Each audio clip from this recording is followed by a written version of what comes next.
ನಮಸ್ಕಾರ ಸ್ನೇಹಿತರ, ಎಲ್ಲ ಗೃಹಲಕ್ಷ್ಮಿಯರಿಗೆ ಬಿಗ್ ಶಾಕ್ ಅಂತಾನೆ ಹೇಳಬಹುದು. ಈಗಾಗಲೇ ಒಂದು ಸಾರಿ ಅಂತೂ ನಿಮ್ಮ ಮನೆ ಬಾಗಿಲಿಗೆ ಬಂದು ಎಲ್ಲ ಪ್ರಶ್ನೆಗಳನ್ನ ಕೇಳಿದ್ದಾರೆ.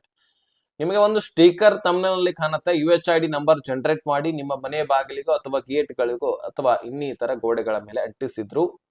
ಸೊ ಆ ಒಂದು UHID ನಂಬರ್ ಜನರೇಟ್ ಮಾಡಿದಾಗ ನಿಮ್ಮ ಮನೆ ಬಾಗಿಲಿಗೆ ಬಂದು ration card, Aadhaar card, voter ID ಗಳನ್ನ ತೆಗೆದುಕೊಂಡು ನಿಮ್ಮ ಮನೆಯಲ್ಲಿ ಎಷ್ಟು ಜನ ಇದ್ದೀರಿ, ಎಷ್ಟು ಜನ ಸರ್ಕಾರಿ ನೌಕರಸ್ಥರು, ಎಷ್ಟು ಜನ ಬಿಸ್ನೆಸ್ ಗಳನ್ನ ಮಾಡ್ತಿದ್ದೀರಿ, ಎಷ್ಟು ಜನ ಕಾರ್ಮಿಕರಾಗಿದ್ದೀರಿ, ನಿಮ್ಮ ಮನೆಯಲ್ಲಿ ಎಷ್ಟು ವಾಹನಗಳಿದಾವೆ, 4 ವೀಲರ್ ವಾಹನಗಳೆಷ್ಟು, ನಿಮ್ಮ ಮನೆ ಎಷ್ಟು ದೊಡ್ಡದಿದೆ, ಬಾಡಿಗೆ ಸಿಸ್ಟಮ್ ಇದೆಯಾ, ಅಥವಾ ನಿಮ್ಮ ಹೊಲ ಗದ್ದೆಗಳು ಎಷ್ಟು, ನಿಮ್ಮ ಆಸ್ತಿ ಪಾಸ್ತಿ ಎಷ್ಟು, ಸಂಪೂರ್ಣ ಡೀಟೇಲ್ಸ್ ಅನ್ನ ತೆಗೆದುಕೊಂಡಿದ್ರು. ಅದನ್ನ ಸರ್ಕಾರಕ್ಕೂ ಕೂಡ ಒಪ್ಪಿಸಿದ್ರು.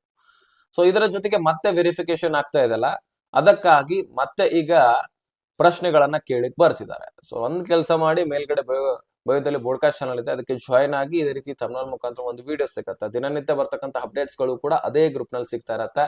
ಸೊ ನಮ್ಮ ಜೊತೆಗೆ ಕಂಟಿನ್ಯೂ ಆಗಿ ಕಾಂಟ್ಯಾಕ್ಟ್ ನಲ್ಲಿ ಇರಬಹುದು. ಸೊ ಹಾಗಾದ್ರೆ ಆ ವಿಡಿಯೋದಲ್ಲಿ ನಿಮಗೆ ಸಂಪೂರ್ಣ ಡೀಟೇಲ್ಸ್ ಇದೆ, ಏನೇನ್ ಪ್ರಶ್ನೆಗಳನ್ನ ಕೇಳ್ತಾರೆ, ನೀವು ಉತ್ತರ ಕೊಡಬೇಕಾಗಿರ್ತಕ್ಕಂಥದ್ದು ಏನು. ಯಾಕಂದ್ರೆ ಈಗ ಬರ್ತಿರುವಂತವ್ರು ಬೇರೆ ಮತ್ತು ವೆರಿಫಿಕೇಶನ್ ಮಾಡ್ತಕ್ಕಂಥವ್ರು ಬೇರೆ.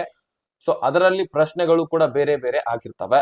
ಸೊ ಹೀಗಾಗಿ ಬರೀ ಇಂತಹ ಪ್ರಶ್ನೆಗಳಷ್ಟೇ ಅಲ್ಲದೆ, ಸೊ ನಿಮ್ಮ ರೇಷನ್ಸ್ ಕಾರ್ಡ್ಗಳು ನಿಮ್ಮ ಮನೆಯಲ್ಲಿ ಎಷ್ಟಿದಾವೋ, ಒಟ್ಟಾರೆಯಾಗಿ ಸರ್ಕಾರ ಏನು ಅಂದ್ರೆ ಎಷ್ಟು ರೇಷನ್ಸ್ ಕಾರ್ಡ್ಗಳನ್ನ ರದ್ದು ಮಾಡುತ್ತೋ ಅಷ್ಟು ಸರ್ಕಾರಕ್ಕೆ ಬೆಟರು, ಅಷ್ಟು ದುಡ್ಡು ಉಳಿಯುವಂತದ್ದು.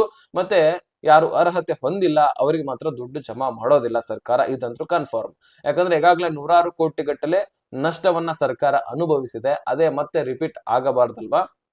ಹಾಗಾಗಿ ಯಾರು ಮೃತಪಟ್ಟಿದ್ದಾರೆ, ಸೊ ಯಾರು ಎಲಿಜಿಬಲ್ ಇದ್ದಾರೆ, ಯಾರು ಮುಖ್ಯಸ್ಥೆಯ ಜಾಗದಲ್ಲಿ ಮೃತಪಟ್ಟವರು ಇರ್ತಾರಲ್ವಾ, ಅವರು ತೀರಿ ಹೋಗಿರ್ತಾರೆ, ಅವರ ಜಾಗದಲ್ಲಿ ನೀವು ಮತ್ತೊಬ್ಬ ಹೆಣ್ಣು ಮಗಳನ್ನ ಸೇರ್ಪಡೆ ಮಾಡಿ ನಿಮ್ಗೆ ದುಡ್ಡು ನಾವು ಮತ್ತೆ ಜಮಾ ಮಾಡ್ತೀವಿ ಅಂತಾನು ಕೂಡ ಸರ್ಕಾರ ಆಪ್ಷನ್ ಕೊಟ್ಟಿದೆ.